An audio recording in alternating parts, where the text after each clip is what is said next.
Hi guys, this is Shweta Rana. स्वागत करती हूँ आपका बायोलॉजी बूस्टर क्लासेस में। वीडियो को शुरू करने से पहले चैनल को लाइक शेयर एंड सब्सक्राइब ज़रूर कर दीजिए। उम्मीद करती हूँ कि आप सब घर पर ठीक होंगे, सुरक्षित होंगे एंड सेफ होंगे। चलिए तो लेक्चर को शुरू करते हैं। लास्ट लेक्चर में मैंने आप लोगों को मस्कुलर टिश्यू के बारे में क्या है बता दिया था। मैंने बताया था, एक बार जल्दी से मैं क्विक सा रिवीजन आप लोगों को करा देती हूँ। मैंने आप लोगों को बताया था जो मस्कुलर टिश्यूज़ होते हैं वो 3 टाइप के होते हैं। कौन कौन से टिश्यू बताए थे? जल्दी जल्दी बताइए, जल्दी जल्दी बताइए। चलिए मैं बताती हूँ कि मस्कुलर टिश्यू में हमने 3 टाइप के जो टिश्यू है हम लोग पढ़ चुके थे। हमने कौन कौन से टिश्यू पढ़े थे? एक हमने स्केलेटल मस्कुलर टिश्यू पढ़े थे, एक हमने स्मूथ मसल टिश्यूज़ पढ़े थे और एक हमने पढ़े थे कार्डियक टिश्यूज़। ठीक है, लास्ट लेक्चर में हमने लास्ट टॉपिक जो हमारा लिया था वो क्या था? कार्डियक टिश्यू था। कार्डियक टिश्यू में मैंने आप लोगों को बताया था कि जो कार्डियक मस्कुलर टिश्यूज़ होते हैं वो कहाँ प्रेजेंट होते हैं? हार्ट में प्रेजेंट होते हैं। क्योंकि नॉर्मल सी बात है, इतना आप लोगों ये चीज़ आप लोग ध्यान रखिए कि जहाँ भी कार्डियक टर्म यूज़ हो जाए डैट मीन्स वहाँ हार्ट की बात हो रही है। तो जो कार्डियक टिश्यू थे हमारे कहाँ प्रेजेंट थे? वो हमारे हार्ट वाले पोर्शन पे प्रेजेंट थे। ठीक है बच्चों, फिर मैंने आप लोगों को बताया था कि कार्डियक टिश्यूज़ जो होते हैं उनकी जो सेल्स होती हैं डैट मीन जो फाइब्रिल्स होते हैं वो कैसे होते हैं? ब्रांच्ड होते हैं। और जो सेल्स होती हैं वो आपस में कनेक्ट होती हैं बाय द इंटरकैलेटेड डिस्क के द्वारा। फिर इंटरकैलेटेड डिस्क जो 2 सेल्स को आपस में कनेक्ट करने का फंक्शन करती है, उनके बीच में एक सेल जंक्शन प्रेजेंट होता है जिसको बोलते हैं गैप जंक्शन। फिर मैंने आप लोगों को बताया था कि जो सेल्स होती हैं जब उनमें सिग्नल आता है तो एक सेल से या एक मायोफाइब्रिल से दूसरे फाइब्रिल्स में जो सिग्नल है वो इसी गैप जंक्शन के थ्रू क्या है? ट्रांसफ़र होता है। फिर मैंने बताया था कि ट्रांसफ़र होने का जो प्रोसेस है वो क्यों होना चाहिए? वो इसलिए होना चाहिए कि जब तक सिग्नल दोनों टाइप के मायोफिलामेंट्स में क्या है ट्रांसफ़र नहीं हो जाएगा तो उनमें जो कंसंट्रेशन ऑफ मॉलिक्यूल जो होती है वो बैलेंस नहीं हो पाता। या मैं इस तरीके से कह सकती हूँ कि जिस तरीके से जब हार्ट में ब्लड सर्कुलेशन का प्रोसेस होता है तो हार्ट के अंदर जो ऑरिकल्स और जो वेंट्रिकल्स होते हैं वो कॉन्ट्रैक्शन और रिलैक्सेशन सेम ही इक्वल ही अमाउंट में करते हैं। कॉन्ट्रैक्शन और रिलैक्सेशन की जो रेंज होती है inside the heart during blood circulation, उसी तरीके से ब्लड इन सेल्स में भी या इन टिश्यूज़ में भी जो सिग्नल का जो ट्रांसफ़र है वो भी इक्वल रेंज में रहे। इसलिए ज़रूरी होता है जो सिग्नल है वो एक मायोफाइब्रिल से दूसरे मायोफाइब्रिल से जो है वो ट्रांसफ़र हो जाए। फिर दैन वो क्या करते हैं? हार्ट में ट्रांसफ़र हो जाते हैं और हार्ट से फिर पूरी बॉडी ऑर्गन्स में। ये था हमारा लास्ट टॉपिक। अब मैं उसी के आगे का टॉपिक लेती हूँ क्योंकि मैंने आप लोगों को बताया था कि जो एनिमल टिश्यूज़ हैं वो 4 टाइप्स के होते हैं। फर्स्ट मैंने आप लोगों को बताया था कि एपिथेलियल टिश्यूज़ होते हैं, second one is connective tissue, third one is muscular tissue and last one is nervous tissue. So today my topic is nervous tissues. ठीक है, नर्वस टिश्यू। पहले आप लोग मुझे ये बताइए, मैंने यदि आप लोगों को ध्यान हो तो बताया था कि किसी भी ऑर्गेनिज्म की जो बॉडी होती है वो लार्ज नंबर ऑफ सेल्स से मिलकर बनी हुई होती है। लार्ज नंबर ऑफ सेल्स से मिलकर बनी हुई होती है। क्यों? या हम ऐसे कह सकते हैं कि किसी भी ऑर्गेनिज्म की जो बॉडी होती है उसकी फंक्शनल और स्ट्रक्चरल यूनिट क्या होती है? सेल्स होती हैं। फिर देन ग्रुप ऑफ सेल्स मिलकर क्या बनाते हैं? टिश्यूज़ बनाते हैं। टिश्यूज़ मिलकर क्या बनाते हैं? ऑर्गन्स बनाते हैं। ऑर्गन्स मिलकर क्या बनाते हैं? ऑर्गन सिस्टम बनाते हैं। और ऑर्गन सिस्टम मिलकर आपस में क्या बनाते हैं? हमारा पूरी की पूरी बॉडी बनाते हैं। किसकी? चाहे वो एनिमल हो चाहे वो प्लांट हो, क्योंकि हम लोगों ने प्लांट के स्ट्रक्चर के बारे में भी डिस्कस कर लिया है और अब हम एनिमल्स के स्ट्रक्चर के बारे में डिस्कस कर रहे हैं। तो दोनों में ही हम सेम चीज़ पढ़ रहे हैं। सेल पढ़ रहे हैं, टिश्यूज़ पढ़ रहे हैं, ऑर्गन सिस्टम्स पढ़ रहे हैं। तो डैट मीन्स किसी भी ऑर्गेनिज्म की बॉडी बनाने के लिए सबसे ज़्यादा ज़रूरी क्या होती है? सेल्स ज़रूरी होती है। अब आते हैं हम नर्वस सिस्टम के ऊपर। ठीक है, नर्वस सिस्टम के ऊपर अब रिकॉल करते चलिए। जिस तरीके से ऑर्गन सिस्टम बनाने के लिए ऑर्गन्स की ज़रूरत थी, इस तरीके से नर्वस सिस्टम बनाने के लिए किसकी ज़रूरत पड़ेगी? नर्व्स की ज़रूरत पड़ेगी। ठीक है, नर्व्स का फॉर्मेशन किससे हुआ था? जैसे वहाँ पे ऑर्गन सिस्टम का जो फॉर्मेशन था किससे हुआ था? ऑर्गन्स से हुआ था। और ऑर्गन्स का जो फॉर्मेशन था वो किससे हुआ था? टिश्यूज से हुआ था। इसी टाइप से यहाँ पे भी जो नर्वस सिस्टम है वो बना होता है किससे? नर्वस ऑर्गन्स से मिलकर बना होता है। नर्वस ऑर्गन्स से मिलकर बना होता है। और जो नर्वस ऑर्गन्स होते हैं वो बनी हुई होती हैं किससे? नर्वस टिश्यूज से। ठीक है, नर्वस टिश्यूज से। इसी तरीके से जो नर्वस टिश्यूज हैं वो किससे मिलकर बने होते हैं? जो नर्वस टिश्यूज हैं मिलकर किससे बनी होंगी? नर्व सेल से। नर्वस सेल्स मिलकर बनाएंगे नर्वस टिश्यूज मिलकर बनाएंगे nervous organ and nervous organs मिलकर बनाएंगे क्या? किसी भी ऑर्गेनिज्म का नर्वस सिस्टम। ठीक है बच्चों, इस बात को आप याद रखिए। मैं अगेन रिपीट करती हूँ, जिस तरीके से किसी भी ऑर्गेनिज्म की बॉडी बनाने के लिए सेल की ज़रूरत होती है, इसी प्रकार से किसी भी ऑर्गेनिज्म के अंदर नर्वस सिस्टम बनाने के लिए किसकी ज़रूरत पड़ती है? नर्व्स की ज़रूरत पड़ती है। ठीक है, बहुत सारी नर्व्स, या ऐसा आप कह सकते हैं नर्व सेल्स मिलकर किसका फॉर्मेशन करती है? नर्वस टिश्यूज़ का फॉर्मेशन करती है। नर्वस टिश्यूज़ मिलकर नर्वस ऑर्गन्स का फॉर्मेशन करते हैं, और नर्वस ऑर्गन्स मिलकर नर्वस सिस्टम का फॉर्मेशन करते हैं। ठीक है, अब देखिए, जिस तरीके से जब मैंने आप लोगों को स्केलेटल टिश्यूज़ के बारे में पढ़ाया था, तो वहाँ मैंने बताया था जो स्केलेटल टिश्यूज़ होते हैं वो स्केलेटल बोन्स से कनेक्ट होते हैं। ठीक है, जो हमारी बॉडी के अंदर जितनी भी बोन्स थी उनसे जो टिश्यूज़ प्रेजेंट थे these are known as skeletal tissues. उसी प्रकार से जब मैंने आपको कनेक्टिव टिश्यूज़ पढ़ाया था, तो कनेक्टिव टिश्यूज़ में बताया था कि वो कैसे टिश्यूज़ होते हैं जो हमारी बॉडी और ऑर्गन्स को, हमारी बॉडी के ऑर्गन्स और टिश्यूज़ को आपस में कनेक्ट करते हैं किसी न किसी को, जिसमें हमने एग्जांपल्स पढ़े थे टिंडन का, लिगामेंट्स का, इस टाइप से। फिर हमने थर्ड पढ़ा था मस्कुलर टिश्यूज़ में हमने बहुत अलग अलग टाइप के टिश्यूज़ पढ़े थे, जो कहीं ना कहीं जो डिफरेंट टाइप्स ऑफ मसल्स होती हैं इनसाइड दी एनिमल बॉडी, उनको कनेक्ट करने का फंक्शन करती है। ठीक, अब इसी तरीके से हम लास्ट पढ़ने वाले हैं आपके नर्वस टिश्यू, जो कहाँ प्रेजेंट होते हैं? एनिमल्स की बॉडी के नर्वस सिस्टम में। आप ऐसे मानकर चलिए कि हमारी बॉडी के अंदर हमारे अंदर जितना भी काम हो रहा है या हम जितना भी वर्क कर रहे हैं, चाहे वो चलने का है, चाहे वो रोने का है, वो हंसने का है, गाने का है, रूठने का है, मनाने का है, और कोई भी फिजिकल वर्क है, एक्सरसाइज करने का है या योगा करने का है, जो भी हमारी बॉडी के अंदर वर्क हो रहा है, जो भी हमारी बॉडी के अंदर रेस्पॉन्स हो रहा है, वो सभी का सभी कंट्रोल होता है हमारे नर्वस सिस्टम में। किसके द्वारा कंट्रोल होता है बच्चों? वो सभी का सभी जो कंट्रोल होता है वो होता है एनिमल्स की बॉडी के अंदर प्रेजेंट नर्वस सिस्टम में।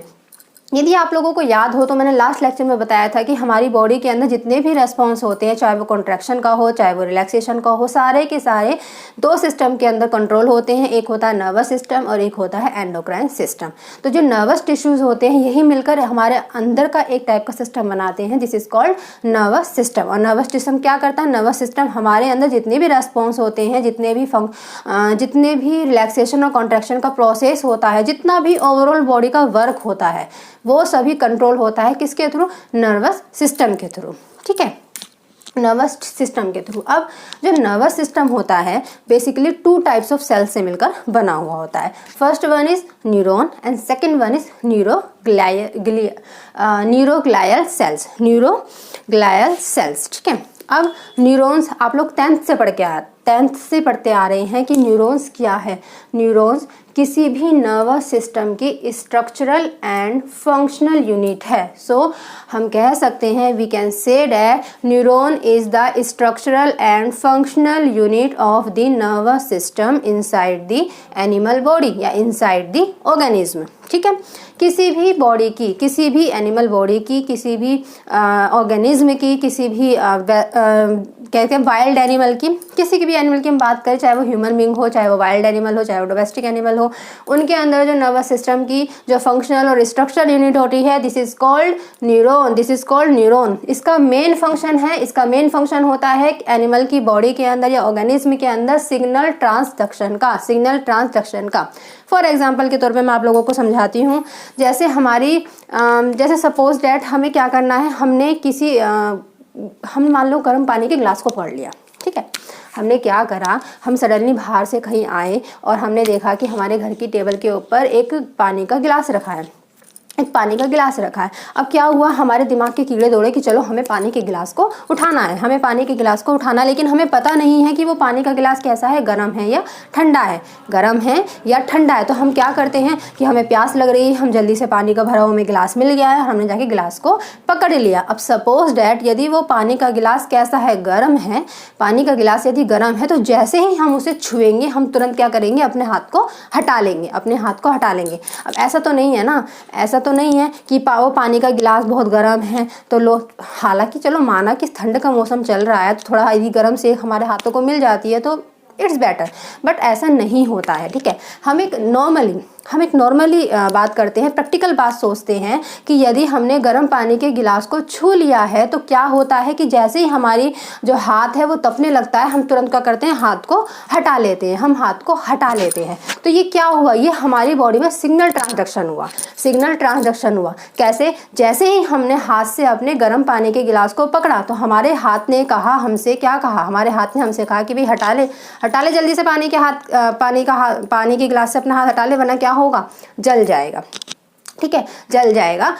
आप नॉर्मल पानी की बात नहीं करिए कि हम नॉर्मल गुनगुना सा नहीं, मैं ऐसे पानी की बात कर रही हूँ जो बहुत ही ज़्यादा खोल रहा है गिलास के अंदर, मैं ऐसे पानी की बात कर रही हूँ जो बहुत ही ज़्यादा खोल रहा है। तो उस कंडीशन में हम जैसे ही गिलास को पकड़ते हैं, गिलास इतना गर्म होता है, तुरंत हमारे हाथ को एक सिग्नल मिलता है कि क्या सिग्नल मिलता है कि जल्दी से हाथ हटा ले, वरना तुम्हारा हाथ जल जाएगा। तो हम तुरंत ही चंद सेकंड में क्या करते हैं, अपने हाथ को उठा लेते हैं। तो ये क्या हुआ, ये सिग्नल हमें मिला और हमने हाथ को हटा लिया। अब ये सिग्नल हमारे हाथ को कैसे मिला, हमारे ब्रेन ने ये कैसे सोचा, हमारी बॉडी ने इसके प्रति कैसे रेस्पॉन्स किया, ये सब जो पूरा का पूरा प्रोसेस है, वो होता है न्यूरॉन्स सेल्स के द्वारा। और यही न्यूरॉन सेल्स मिलकर क्या बनाती हैं, नर्वस सिस्टम बनाती हैं। तो हम क्या कह सकते हैं कि न्यूरॉन्स क्या होंगी, किसी भी नर्वस सिस्टम की स्ट्रक्चरल एंड फंक्शनल यूनिट होंगी। देखिए, फंक्शनल तो आप लोगों को समझ में आ गया कि हम क्यों कह रहे हैं, क्योंकि हमारी बॉडी में जितने भी हमें सिग्नल मिलेंगे, हम रेस्पॉन्स करेंगे उन सिग्नल्स के अपोजिट, वो सब किसके थ्रू होता है, न्यूरॉन्स के थ्रू होता है। इसके अलावा ये स्ट्रक्चरल इसलिए है क्योंकि अभी हम आगे के लेक्चर में न्यूरॉन का स्ट्रक्चर जब डिस्कस करेंगे तो आप लोग देखेंगे कि इसके अंदर different types of cells present होती हैं, different types of layers present होती हैं, different type of structures present होते हैं, जो सारे के सारे मिलकर एक नर्वस सिस्टम के फॉर्मेशन के लिए क्या होते हैं, रेस्पॉन्सिबल होते हैं। ठीक है बच्चों, लेकिन अब बात करते हैं न्यूरोग्लायल सेल्स की। जो न्यूरोग्लायल सेल्स होती हैं, these are known as supportive cells of the nervous system. ये इनका फंक्शन नहीं होता है सिग्नल ट्रांसडक्शन का। नर्वस सिस्टम में केवल न्यूरॉन्स ही ऐसी सेल्स होती हैं जो सिग्नल ट्रांसडक्शन में हेल्प करती हैं, लेकिन जो न्यूरोग्लायल सेल्स होती हैं वो सिग्नल ट्रांसडक्शन में हेल्प नहीं करती हैं। केवल और केवल क्या करती हैं, ये एज आ सपोर्टिंग सेल्स का जो है फंक्शन करती हैं। किनके लिए, न्यूरॉन्स के लिए। इस तरीके से आप लोग समझ कर चलिए कि जैसे आप एक परिवार में रह रहे हैं, तो ऐसा तो नहीं है कि आप अपने हिसाब से ही जीते चलिए, आप अपने हिसाब से काम करते चलिए तो आपकी जो पूरी लाइफ है वो सिंगल ही कट जाएगी। नहीं, ऐसा नहीं होता है। यदि आप बीमार हैं तो आपकी मम्मी आपकी केयर करेंगी, आपके पापा आपके लिए क्या करेंगे, दवाई लेकर आएंगे, आपके जो भाई बहन होंगे वो आपके लिए फ्रूट्स लेकर आएंगे। तो ये जो मम्मी पापा हैं, ये जो भाई बहन है, ये आपके लिए उस टाइम क्या हुए, सपोर्टिंग सेल्स हुए, और आप खुद क्या हुए, न्यूरॉन्स हुए। ठीक है, इसी तरीके से आप लोग समझ कर चलिए जो न्यूरॉन है वो क्या है, आप हैं, आप खुद न्यूरॉन हैं। अब न्यूरॉन किसी भी वजह से, या किसी व्यक्ति का एक्सीडेंट हो जाए, या कोई व्यक्ति पैरालिसिस हो जाए, कोई कोमा में चला जाए, इस तरीके से किसी भी वजह से किसी भी एनिमल के अंदर कोई भी कोई भी क्रिटिकल कंडीशन हो जाए, जिस वजह से जो उसका नर्वस सिस्टम है, उसकी जो न्यूरॉन सेल्स हैं वो क्या करें, डैमेज हो जाएं, तो उनको सपोर्ट करने का, उनको रिपेयर करने का, और उनको यदि किसी चीज़ की ज़रूरत है तो वो उनको प्रोवाइड कराने का, ये सब जो फंक्शंस हैं वो कौन सी सेल्स करती हैं, न्यूरोग्लायल सेल्स करती हैं। न्यूरोग्लायल सेल्स करती हैं। That's why these are known as supporting cells of the neurons inside the nervous system of organism. ठीक है बच्चों, इतना क्लियर है। अब आगे चलते हैं। फंक्शन जैसे मैंने आप लोगों को बताया कि ये कंट्रोल करती हैं हमारी बॉडी के अंदर जितने भी रेस्पॉन्स होते हैं, उन सभी को कंट्रोल करने का जो फंक्शन है वो कौन करती हैं, नर्वस सिस्टम करती हैं, और ये मैसेज को ट्रांसफ़र करती हैं। जैसे मैंने अभी आप लोगों को समझाया है कि एग्जाम्पल के थ्रू जो भी हम काम करेंगे हमें तुरंत सिग्नल मिलेगा हमारे ब्रेन में जाकर या हमारे स्पाइनल कॉर्ड में जाकर, और तुरंत हमारी जो बॉडी है, जो भी हमारे साथ स्ट्रेटजी होगी, जो भी क्रिटिकल कंडीशन क्रिएट होगी हमारे सामने, जो भी हमारे सामने काम होगा उसके प्रति हमारी बॉडी को क्या करेगी, रिएक्ट कराएगी। तो ये सब जो प्रोसेस होता है हमारी बॉडी के अंदर कंट्रोल होता है, किसके द्वारा होता है, नर्वस सिस्टम के द्वारा कंट्रोल होता है। ठीक है, ये तो एक ओवरऑल जो है आप लोगों को मैंने बता दिया है कि नर्वस सिस्टम होता क्या है। अब हम सबसे पहले नर्वस सिस्टम में जो पढ़ने वाले हैं, इसकी क्या पढ़ने वाले हैं, स्ट्रक्चरल एंड फंक्शनल यूनिट, जो क्या थी, न्यूरॉन्स थी। हम पढ़ने वाले हैं स्ट्रक्चर ऑफ न्यूरॉन। बहुत ज़्यादा इंपॉर्टेंट टॉपिक है, बहुत ज़्यादा इंटरेस्टिंग टॉपिक है, आपको इंटरेस्ट भी आएगा यदि आप इंटरेस्ट लेकर पढ़ेंगे और बहुत ही समझने वाला टॉपिक है। हर कंसेप्ट को, हर पॉइंट को समझते चलिए। इस लेसन में ये आपके लिए इतना क्या है, डिस्क्राइब करने वाली चीज़ नहीं है, क्योंकि आपके सिलेबस में 11th के सिलेबस में ये अपने आप में एक पूरा वाइड चैप्टर दिया हुआ है, तो अच्छी तरीके से डिटेल से मैं वहाँ आप लोगों को समझाऊंगी। यहाँ तो सिर्फ ये है कि इसका एक पार्ट है नर्वस टिश्यूज़ के बारे में, जो यहाँ पर क्या है आपके इस चैप्टर में क्या है डिस्क्राइब किया गया है। तो हम थोड़ा थोड़ा पोर्शन ही लेके चलेंगे about the neurons and neuroglial sales inside the nervous tissues. तो चलिए स्टार्ट करते हैं स्ट्रक्चर ऑफ न्यूरॉन्स। देखिए बच्चों, यदि हम किसी भी ऑर्गेनिज्म के नर्वस सिस्टम की बात करते हैं तो किसी भी ऑर्गेनिज्म के अंदर जो नर्वस सिस्टम होता है वो बेसिकली 3 चीज़ों से मिलकर बना होता है, या 3 parts of nervous system present होते हैं किसी भी ऑर्गेनिज्म के अंदर। जो नर्वस सिस्टम होता है वो 3 पार्ट से मिलकर बना हुआ होता है। एक होता है ब्रेन, एक होता है स्पाइनल कॉर्ड और लास्ट वन इज नर्व्स। ठीक है, जो स्पाइनल कॉर्ड और जो ब्रेन होते हैं वो बनाते हैं किसी भी एनिमल की बॉडी के अंदर central nervous system. Central nervous system, यदि मैं बात करूं टाइप्स ऑफ नर्वस सिस्टम या parts of nervous system, types of nervous system बात करूं या पार्ट्स ऑफ नर्वस सिस्टम बात करूं, तो ये 2 टाइप के होते हैं, बेसिकली 2 टाइप के होते हैं। एक होता है सेंट्रल नर्वस सिस्टम, एक होता है peripheral nervous system. Peripheral nervous system, जो सेंट्रल नर्वस सिस्टम होता है ये बना हुआ होता है ब्रेन से, और ये बना हुआ होता है स्पाइनल कॉर्ड से। लेकिन जो पेरिफेरल नर्वस सिस्टम जो होता है ये बना होता है सिर्फ किससे, नर्व्स से।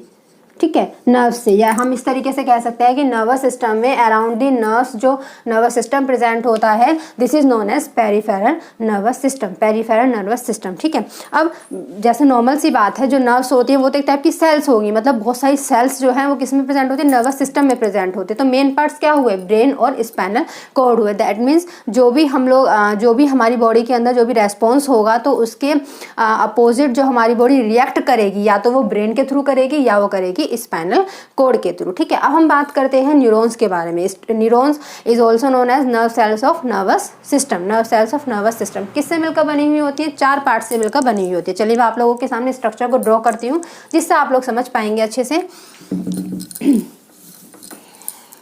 जिससे आप लोगों को शायद क्लियरली समझ में आ जाएगा कि न्यूरॉन होता कैसे है। देखिए कुछ इस तरीके से, हाँ, ऐसा नहीं है कि आप लोगों ने ये पहली बार स्ट्रक्चर देखा है। 10th से आप लोग इस स्ट्रक्चर को देखते आ रहे हैं, 10th में और 11th में भी आप लोग देख रहे हैं। इस तरीके से कुछ स्ट्रक्चर प्रेजेंट होता है नर्व सेल्स का स्ट्रक्चर प्रेजेंट होता है इस तरीके से।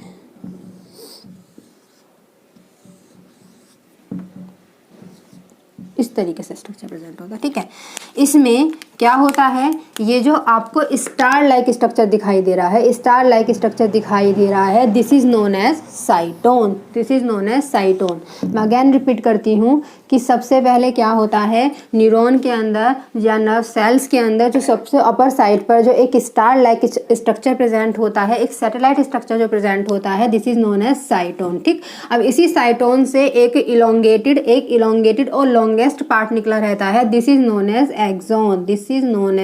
एक्सॉन। और यही एक्सॉन की जो एंडिंग होती है, इस एक्सॉन की जो एंडिंग होती है, this is known as axonal terminal.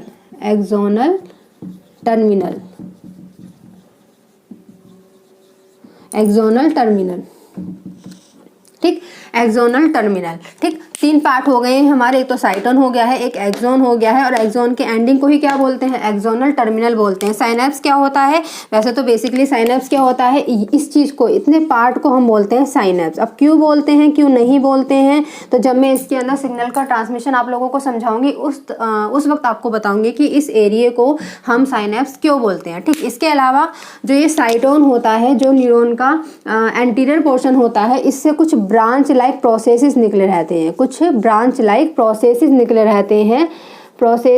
रहते हैं, थ्रेड लाइक स्ट्रक्चर निकले रहते हैं। These are known as dendrites.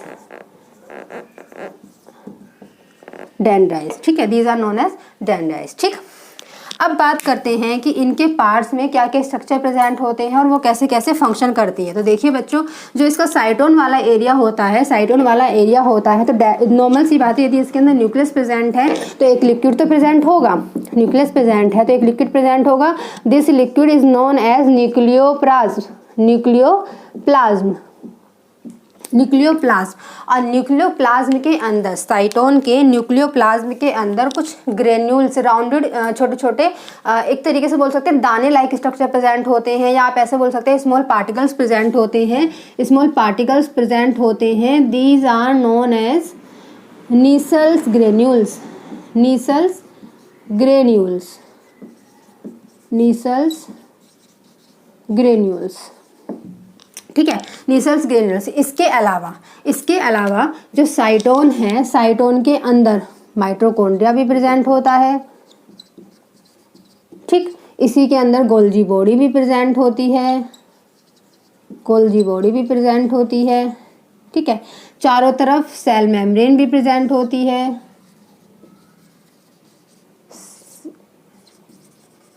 Cell membrane भी प्रेजेंट होती है, ठीक है।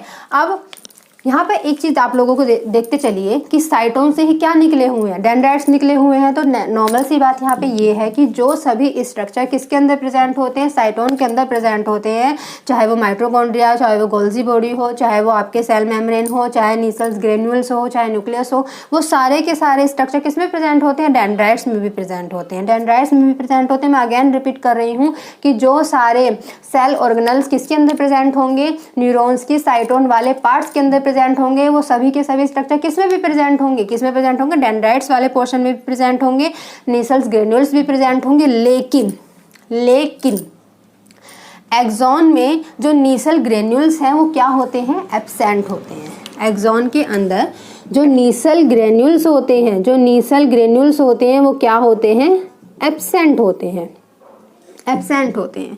केवल किस किस में प्रेजेंट होंगे, वो केवल साइटोन वाले एरिया में और किस में प्रेजेंट होंगे, डेंड्राइट्स में प्रेजेंट होंगे, ठीक है। अब देखिए अब जो इसका क्या कहते हैं, साइटोन वाला जो पार्ट है, इसके अंदर जो ये नीसल्स ग्रेन्यूल्स होते हैं, इनका बहुत ही बेसिक फंक्शन है, इनका बहुत ही बेसिक फंक्शन। अच्छा, एक बात और, जो एक्सॉन होती है, जो एक्सॉन होती है, एक्सॉन के चारों तरफ मैंने आप लोगों को बताया था कि पूरे स्ट्रक्चर में क्या प्रेजेंट होगी, पूरे स्ट्रक्चर में एक मेम्ब्रेन प्रेजेंट होगी, it's known as plasma membrane. Plasma membrane भी सेलुलर स्ट्रक्चर है, डेफिनेटली सी बात है, तो cell membrane, plasma membrane, wall, ये सब तो प्रेजेंट होना ही होना है। तो एक्सॉन के बाहर, सिर्फ मैं एक्सॉन वाले एरिया की बात कर रही हूँ, जो एक्सॉन के बाहर चारों तरफ जो सेल मेम्ब्रेन प्रेजेंट होती है, इसे बोलते हैं न्यूरोलीमा, न्यूरोलीमा। इसको हम क्या बोलते हैं, शायद आपको ये विजिबल नहीं होगा रेड कलर, इसलिए मैं ब्लैक से लिख देती हूँ। इसको बोलते हैं न्यूरोलीमा, न्यूरोलीमा, ठीक है। Around the plasma membrane of the axon, axon की चारों तरफ सेल मेम्ब्रेन के जो प्रेजेंट होगी, या जो प्लाज्मा मेम्ब्रेन प्रेजेंट होगी, दिस इज नोन एज न्यूरोलीमा, ठीक। इसी के साथ जो एक्सॉन वाला एरिया है, उसके चारों तरफ कुछ इस तरीके से कुछ शीथ प्रेजेंट होती है, शीथ प्रेजेंट होती है एक्सॉन के चारों तरफ, या प्लाज्मा मेम्ब्रेन की चारों तरफ। This is known as myelin sheath, myelin sheath, ठीक है, माइलिन शीथ। अब देखिए, आप लोगों को एक्सॉन वाले एरिया में देखिए दिखाई दे रहा होगा कि ये माइलिन शीथ के बीच बीच में कुछ गैप प्रेजेंट है, कुछ गैप प्रेजेंट होते हैं। हम कह सकते हैं कि जो माइलिन शीथ है वो रेगुलरली एक्सॉन के चारों तरफ प्रेजेंट नहीं होती, इसके बीच बीच में कुछ गैप्स प्रेजेंट होते हैं। इन्हीं गैप्स को बोलते हैं क्या, इन्हीं गैप्स को बोलते हैं nodes of Ranvier, nodes of Ranvier, ठीक, नोड्स ऑफ रेनवियर। मैं अगेन रिपीट करती हूँ, एक्सॉन के चारों तरफ जो मेम्ब्रेन प्रेजेंट होती है, सेल मेम्ब्रेन या plasma, this is known as neurilemma. और न्यूरोलीमा के चारों तरफ एक माइलिन शीथ प्रेजेंट होती है। माइलिन क्या है, एक प्रोटीन सब्सटेंस है, एक प्रोटीन सब्सटेंस है, तो इसको बोलते हैं, ये बनाती है एक्सॉन के चारों तरफ एक sheath, this is known as myelin sheath. तो जो माइलिन शीथ होती है वो एक्सॉन के चारों तरफ कुछ कुछ गैप में प्रेजेंट होती है। जो गैप होते हैं these are known as nodes of Ranvier, nodes of Ranvier. अब एक चीज आप लोग याद रखिएगा, माइलिन शीथ दो टर्म होता है, एक होता है माइलिन और एक होता है नॉन माइलिन। नॉन माइलिन, ठीक है। यहाँ पे इनका मतलब ये है कि यदि किसी के अंदर जो शीथ प्रेजेंट है, जो ये चारों तरफ की कवरेज जो प्रेजेंट होती है, यदि वो माइलिन से बनी होती है, यदि वो माइलिन से बनी होती है तो इसको बोलेंगे माइलिन शीथ, इसको बोलेंगे माइलिन शीथ, ठीक है। ये लेकिन यदि ये वाली जो शीट है, ये वाली जो कवरेज है किससे बनी नहीं है, माइलिन वाले जो प्रोटीन है उससे बनी नहीं है, तो इसे बोलेंगे non myelin sheath, non myelin sheath. तो आप इस तरीके से समझ सकते हैं जो गैप वाला इसका एरिया है ये कैसी होगी, नॉन माइलिन शीट वाली होगी, मतलब इतने वाले एरिया पे माइलिन शीट जो है वो एब्सेंट है, जो माइलिन शीट है वो एब्सेंट है, ठीक है, ठीक है। अब जल्दी से एक बार देख लेते हैं ये क्या है। ये स्ट्रक्चर ऑफ न्यूरॉन है, किसी भी नर्वस सिस्टम की स्ट्रक्चर ऑफ फंक्शनल यूनिट है। ये बेसिकली क्या है, 4 पार्ट से मिलकर बनी हुई होती है। इसका जो सबसे एंटीरियर पोर्शन होता है, जो स्टार लाइक स्ट्रक्चर होता है, this is known as cyton. Cyton से कुछ प्रोसेस निकले रहते हैं या कुछ थ्रेड लाइक स्ट्रक्चर निकले रहते हैं, these are known as dendrites. इसी साइटोन से एक इलोंगेटेड और एक स्टॉक लाइक स्ट्रक्चर निकला रहता है जिसे हम बोलते हैं एक्सॉन एक्सॉन बोलते हैं। और ये एक्सॉन नीचे की तरफ क्या है, डिवाइड हो जाती है कुछ ब्रांचेस में, this is known as axonal terminals. और एक्सोनल टर्मिनल्स से कुछ बर्ड लाइक स्ट्रक्चर निकले रहते हैं, प्रेजेंट होते हैं, जिसे बोलते हैं साइनैप्स, ठीक है। अब एक चीज आप लोग ध्यान रखना कि न्यूरॉन के अंदर जो एरिया होता है, एक एरिया जो प्रेजेंट होता है जो साइटोन और एक्सोन को आपस में कनेक्ट करने का फंक्शन करता है, जो साइटोन और एक्सोन को आपस में कनेक्ट करने का फंक्शन करता है, ये वाला जो एरिया है इसे बोलते हैं एक्सोन, एक्सोनल हिलक, ठीक है, एक्सोनल हिलक। एक्सोनल हिलक भी बोल सकते हैं, ये एक्सोनल हिलॉक भी बोल सकते हैं, ठीक है। एक्सोनल हिलॉक क्या है, ये वो एरिया है जहां पर साइटोन और एक्सोन आपस में क्या होते हैं, कनेक्ट होते हैं, ठीक है। दूसरी बात, जो एक्सोन वाला एरिया होता है ये न्यूरॉन का सबसे लंबा पार्ट होता है और सबसे सबसे लंबा पार्ट होता है किसका, न्यूरॉन का पार्ट होता है, ठीक। साइटोन के अंदर न्यूक्लियस भी प्रेजेंट होता है, एक फ्लूइड भरा रहता है, मैट्रिक्स प्रेजेंट होता है जिसको न्यूक्लियोप्लाज्म बोलते हैं। साइटोन के या डेंड्राइट्स के इन सभी के न्यूक्लियोप्लाज्म में माइटोकॉन्ड्रिया भी प्रेजेंट होते हैं, गोल्जी बॉडी भी प्रेजेंट होते हैं, राइबोसोम प्रेजेंट होते हैं, एंडोप्लाज्मिक रेटिकुलम प्रेजेंट होते हैं। ये सारे के सारे सेल ऑर्गेनल्स कहाँ प्रेजेंट होते हैं, साइटोन में या डेंड्राइट्स में, ठीक है। Cyton is also known as cell body, cell body, ठीक है। अब मैं आप लोगों के साथ आगे डिस्कस करूंगी कि साइटोन में जो हम लोगों ने ऑर्गेनल्स पढ़े हैं, सेल ऑर्गेनल्स पढ़े हैं, इनका न्यूरॉन के अंदर फंक्शन क्या है, ये करते क्या है न्यूरॉन के अंदर, और कैसे ये न्यूरॉन का क्या है नर्वस सिस्टम में कैसे रेस्पॉन्स करते हैं, कैसे ये वर्क करते हैं, तो ये हम डिस्कस करेंगे आगे के लेक्चर में। तो चलिए बच्चों, अब मैं बताती हूँ आप लोगों को कि जो नर्वस सिस्टम की जो यूनिट होती है जिसे हम न्यूरॉन कह रहे थे, तो न्यूरॉन के अंदर जो हमने पार्ट्स के बारे में पढ़ा है, अब आपके सामने हम डिस्कस करेंगे कि जो अलग अलग पार्ट्स हैं उनके फंक्शन क्या हैं, जो अलग अलग पार्ट्स हैं उनके अंदर कौन कौन से सेल ऑर्गेनल्स प्रेजेंट हैं और वो सेल ऑर्गेनल्स जो हैं वो उनके अंदर क्या क्या फंक्शंस करते हैं। तो चलिए हम डिस्कस करते हैं। सबसे पहले हम बात करते हैं कि पहला पार्ट जो होता है न्यूरॉन का वो क्या होता है, साइटोन। तो साइटोन क्या है, किसी भी न्यूरॉन का जो एंटीरियर पोर्शन होता है, this is star like structure which contain nucleus, ribosome, endoplasmic reticulum, nucleoplasm etcetera etcetera, ठीक है। तो जो साइटोप्लाज्म होता है वो क्या है, किसी भी न्यूरॉन के एंटीरियर पोर्शन पर एक स्टार लाइक स्ट्रक्चर होता है, ठीक है। एक स्टार लाइक स्ट्रक्चर होता है जिसके सेंट्रल पोर्शन पर एक न्यूक्लियस प्रेजेंट होता है और एक क्या कहते हैं मैट्रिक्स प्रेजेंट होता है जिसे हम न्यूक्लियोप्लाज्म बोलते हैं। साइटोन के न्यूक्लियोप्लाज्म में क्या प्रेजेंट होते हैं, निसल्स ग्रेन्यूल्स प्रेजेंट होते हैं, राइबोसोम प्रेजेंट होते हैं, एरोफ एंडोप्लाज्मिक रेटिकुलम प्रेजेंट होते हैं, गोल्जी बॉडी प्रेजेंट होते हैं, ठीक है। इसके अलावा जो साइटोन होता है उससे कुछ प्रोसेस निकले रहते हैं, कुछ प्रोसेसेस निकले रहते हैं, या ऐसे बोल सकते हैं कुछ थ्रेड लाइक स्ट्रक्चर निकले रहते हैं, these are known as dendrites, these are known as dendrites, ठीक है। अब क्योंकि डेंड्राइट्स जो है वो किससे कनेक्ट है, साइटोन से कनेक्ट है, तो नॉर्मल सी बात है जो सारे स्ट्रक्चर सारे सेल ऑर्गेनल्स किस में प्रेजेंट होंगे, साइटोन में प्रेजेंट होंगे, वही सब के सब किस में प्रेजेंट होंगे, डेंड्राइट्स में भी प्रेजेंट होंगे। कहने का मतलब ये है कि जो निसल्स ग्रेन्यूल्स हैं साइटोप्लाज्म के जो साइटोन है उसके न्यूक्लियोप्लाज्म में प्रेजेंट है, तो इसका मतलब यह है कि वो डेंड्राइट्स में भी प्रेजेंट होंगे, ठीक। अब सेकंड पार्ट है इसका एक्सोन। एक्सोन क्या है, साइटोन से एक स्टॉक लाइक या इलोंगेटेड और लॉन्गेस्ट जो है स्ट्रक्चर निकला रहता है, जिसे हम एक्सोन कहते हैं। एक्सोन में क्या एब्सेंट होते हैं? एक्सोन में एब्सेंट होते हैं आपका नीसल्स ग्रेन्यूल्स। ठीक है, जो नीसल्स ग्रेन्यूल्स हम लोग पढ़ रहे हैं वो किस में एब्सेंट होंगे? एक्सोन में एब्सेंट होते हैं। आगे मैं बताऊंगी कि फंक्शन क्या है। ठीक, इसके अलावा जो एक्सोन है उसके चारों तरफ मैंने आप लोगों को बताया था कि जो न्यूरॉन होता है, क्योंकि वो एक सेलुलर स्ट्रक्चर है, हम एक सेल की बात कर रहे हैं, तो डेफिनेटली सी बात है उसके चारों तरफ सेल वॉल और सेल मेम्ब्रेन प्रेजेंट होगी। ठीक है, जो एक्सोन वाला एरिया होता है न्यूरॉन का, उसके चारों तरफ जो प्लाज्मा मेम्ब्रेन प्रेजेंट होती है उसे हम क्या बोलते हैं? न्यूरोलीमा। क्या बोलते हैं? न्यूरोलीमा। इसी न्यूरोलीमा पे या इसी प्लाज्मा मेम्ब्रेन के दोनों तरफ कुछ माइलिन शीथ प्रेजेंट होती है, लेकिन जो माइलिन शीथ होती हैं वो प्लाज्मा मेम्ब्रेन के ऊपर एकदम कंटिन्यूअस अरेंजमेंट नहीं होता है, ये थोड़ा बीच बीच में गैप छोड़ के जो है वो अरेंज होती हैं। ठीक, अब ये जो एक्सोन का एंडिंग पार्ट होता है उससे कुछ ब्रांचेस निकली रहती हैं, या आप ऐसे कह सकते हैं कि जो एक्सोन का एंडिंग पार्ट है वो कुछ ब्रांचेस में डिवाइड हो जाता है, और इसी पोर्शन को हम क्या बोलते हैं? Axonal terminal. इसी पोर्शन को हम लोग क्या बोलते हैं? Axonal terminal.